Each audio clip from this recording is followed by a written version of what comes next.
हाथ में तलवार है, मारने का अधिकार है, लेकिन मारने से पहले दो चार बातें हमारी भी तो पूछ लो।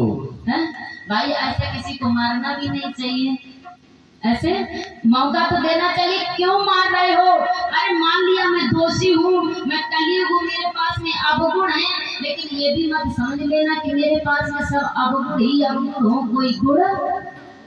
क्यों भैया? कोई कितना भी बुरा व्यक्ति हो, कितना भी अवगुणी व्यक्ति हो, लेकिन कोई ना कोई तो गुण उसके पास में अवश्य होगा। एक ना एक गुण हो गई, ऐसा तो नहीं बिल्कुल अवगुणी हो जाए। कलयुग कहने लगा प्रभु मार तो दोगे, जैसे त्रेता युग बीत गया, जैसे सतयुग बीता, द्वापर बीता, वैसे ही कलयुग ब्रह्मा जी की सृष्टि में इसे भी स्थान दिया गया है। और आप मानने के लिए तैयार खड़े हो तो मेरी बात सुनो। मेरे अंदर सब अवगुण ही अवगुण नहीं है, मेरे पास भी कुछ गुण है। राजा परिचित कहने लगे कलयुग महाराज तुम्हारे पास कौन से गुण है? तुम्हारे पास गुण है? बोले आहा हमारे पास भी गुण है। राजा परिचित हंसने लगे, तुम्हारे पास गुण होते जैसे बैल और गाय को मारी क्यों रहे हो? अगर तुम्हारे पास गुण है तो क्यों व्यर्थ में इनको सता रहे हो? कहने लगे नहीं मेरे पास में गुण है, और मेरे पास में ऐसे गुण है, मेरे पास में ऐसे गुण है जो अन्य युगों में किसी के पास नहीं है। तो कैसे गुण है तुम्हारे पास में? ऐसे गुण है? बोले हाँ। कहने लगे अगर तेरे पास में गुण है तो तुझे मौका दिया अपने गुण का बखान कर, हम भी तो जाने तेरे पास में कौन से गुण है। अब देखना भक्तों कलयुग अपने गुण बताने के लिए जा रहा। कहने लगा महाराज तुम कह रहे हो कि मेरे पास में अवगुण ही अवगुण है, मेरे पास में ऐसे गुण है अगर तुम सुनोगे तो तुम हमें कभी नहीं मारोगे, ऐसे गुण है? बोले हाँ। बोले तुम सतयुग की बात कर रहे हो तो सुनो, अरे सतयुग में ऐसी कोई व्यवस्था नहीं है जैसी कलयुग में है। बोले कैसे? बोले सुनो। सतयुग तब ज्योति बिखानी, याद रखो सतयुग की बात है जहाँ पर हजारों वर्षों तपस्या करनी पड़ती थी। सतयुग तब ज्योति बिखानी, हरिहर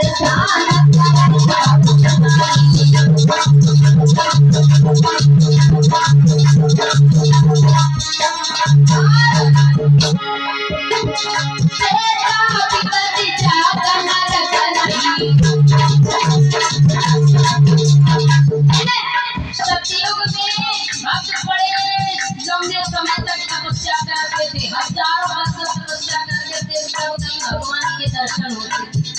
और त्रेता में न जाने कितने हवन यज्ञ करने पड़ते थे तब भगवान की प्राप्ति होती थी। कलयुग कह रहा है सुनो।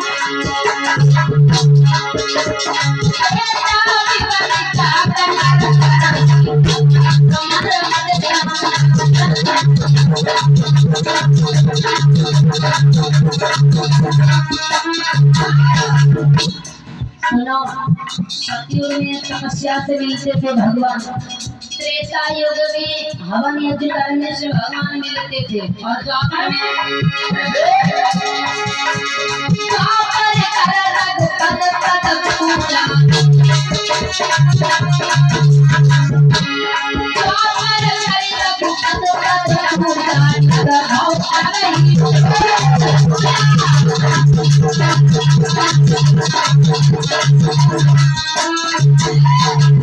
द्वापर में भगवान के चरणों की भक्ति करनी पड़ती।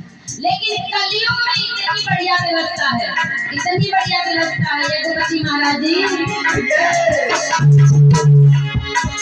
कलयुग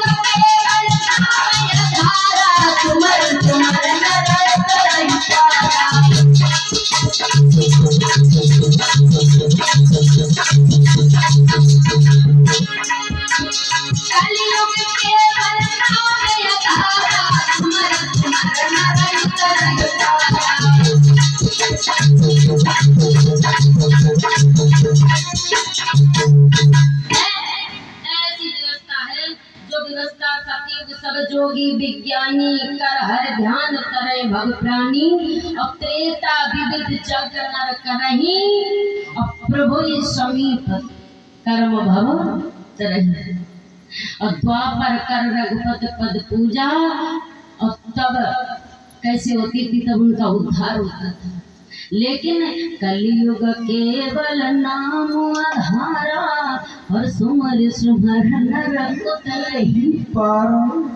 कलयुग में इतनी बढ़िया व्यवस्था है भैया, ऐसी अन्य युगन में, अन्य युगों में भैया इतनी व्यवस्था नहीं। वहां तो इतनी तपस्या करनी पड़ती थी। बोले इतनी बढ़िया, बोले हाँ, कलयुग में भगवान का नाम मनुष्य जैसे लेता जाए, खाते पीते उठते बैठते सोते जागते, किसी भी प्रकार से भगवान का नाम लेते जाओगे तो संसार से नहीं बल्कि भव से बेड़ा पार हो जाएगा।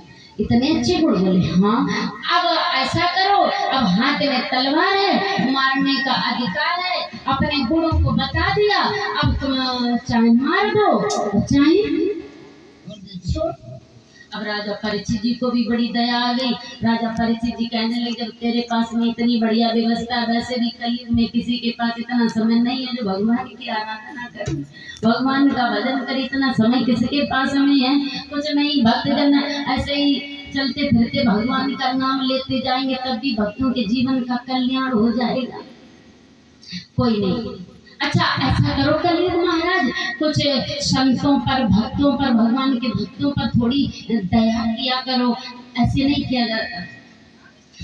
सोई कहने लगे, प्रभु हम कृपा तो करते हैं, लेकिन ऐसा करो, अब हमारा जन्म हो ही चुका है, तो ऐसा करो कुछ हमें रहने के कुछ बढ़िया से स्थान दे दो, जिससे मैं बना रहूं। अब देखो परीक्षित महाराज, ध्यान से सुनना। कलयुग रहने के लिए जगह मांग रहा है। कहाँ पे? बनरा गांव में रहने के लिए जगह मांग रहा। जब रहने के लिए जगह मांगी तो एकदम से, अब देखो राजा परीक्षित जी कलयुग को रहने के लिए जगह दे रहे हैं। अच्छा बनरा वाले भक्त माता ध्यान से सुनना, जिसके यहाँ ऐसा होता तो समझ लेना पूरा पूरा बता दे। बोले कलयुग को रहने के लिए जगह दी। सोई राजा परीक्षित कहने लगे, कलयुग महाराज? बोले हाँ। बोले तुम ऐसी जगह रहो। बोले कैसी जगह? बोले जहाँ पर खूब शराब, मांस, मदिरा, वैश्य आदि निवासी हो, वहाँ पर तुम चले जाओ। क्या बात है।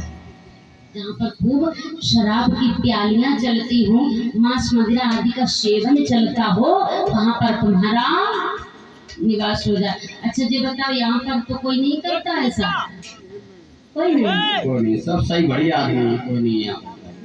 हाँ, बनरा गांव में कोई नहीं करता होगा। बहुत अच्छे आदमी। यहाँ कलयुग है ही नहीं, यहाँ सतयुग है, कोई नहीं करता। एक पति महाराज जी तुम तो नहीं करते।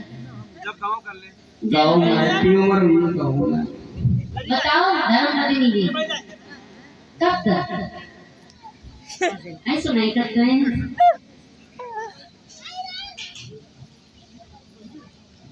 कहे पति महाराज बताओ। नहीं झूठ बोलियो ना, इनके सामने झूठ नहीं बोले जाते तो घंटा से मोड़ हला है। हाँ झूठ बोलो ना, जब तुम्हारे से धर्म पत्नी खाती तो जी झूठी बोलती। कमू कमू, अच्छा कमू कमू कर ले तो ये होरी दीवारी, होरी दीवारी। हाँ होरी दीवारी। अच्छा तो तुमका कली होरी दीवारी आओ, बाद बाकी नहीं। बोले कहने लगे महाराज, जहाँ पर ये सब होता हो वहाँ पर तुम्हारा वास। बोले और बोले जहाँ पर, समझ में ताश खेला तो है, ताश, जहाँ पर खूब जुएबाजी होती, जहाँ जैसे हर के कथा चल रही है, खूब लंबी कुड़रिया बनी, ऐसे को अब तो अगर खेलो नहीं जाता वैसे, मैं तो गांव के बाहर ठंडे पेड़ के नीचे बैठा जाए। समर के ऊपर, समर के ऊपर कैसे बैठे? हाँ बढ़िया होनी बढ़िया। हम सब देख के आए भी आए, बहुत अच्छी बढ़िया होनी बैठने लायक। समर के ऊपर कैसे बैठी नहीं जाओ, बताओ करंट नहीं लगी? वो नई रास्ता बनी है। अरे समर को बढ़िया बनी। क्या परीक्षित महाराज जान दो जो खेल दो नहीं तो सही। कहाँ पे स्थान दिया? बोले जहाँ पर खूब जुएबाजी होती हो वहां तुम चले जाओ। बोले ठीक है प्रभु। अब बताओ, ये ऐसे देख लेना जहाँ जिस गांव में जिस घर में ये सब चल रहा तो समझ लेना यहाँ पर कलयुग बढ़िया तरीके से अपना काम कर रहा है। और बोले जगह दे दो। बोले और तुम्हें मैं जगह देता हूँ जहाँ भक्त माता खूब झूठ बोला करते हैं। जो कि झूठ बोलता है उसके ऊपर भी कलयुग का वास होता है। कलयुग सोई गुणवंत बखाना, जो कई झूठ मस्करी जाना, झूठ ही लेना झूठ ही देना, झूठ ही भोजन झूठ शबेना। जो कलयुग में खूब झूठ बोलते हो, ऐसे से भक्त माता होते बड़ी झूठ बोलते हैं। जे में 1 रुपया नहीं, 1 लाख से बीच में बात नहीं, और घर में चाहे नमक रोटी नहीं, और अब का खाए अवाई रबड़ी गोटी खाई गया, अवाई पनीर खाई गया है। जहाँ पर खूब झूठ बोला जाता हो वहाँ पर तुम्हारा निवास हो। अच्छा बोले और सोई एकदम से कहने लगे महाराज ऐसा करो, तुमने सब ऐसी वैसी जगह दे दी, मैं कोई बढ़िया जगह दे दो। हम कलयुग है तो इतनी कोई खराब नहीं है जो तुमने सब ऐसी उल्टी सीधी जगह दे दी, कोई एक बढ़िया जगह दे दो जहाँ हम भी रहने। बोले अच्छी जगह। सो राजा परीक्षित जी के मुखारबिंद से निकल गया, जाओ तुम्हारा सोनी निवास हो जाए। भैया आज सोइयो कोई मत कलयुग बैठे यहाँ देखियो।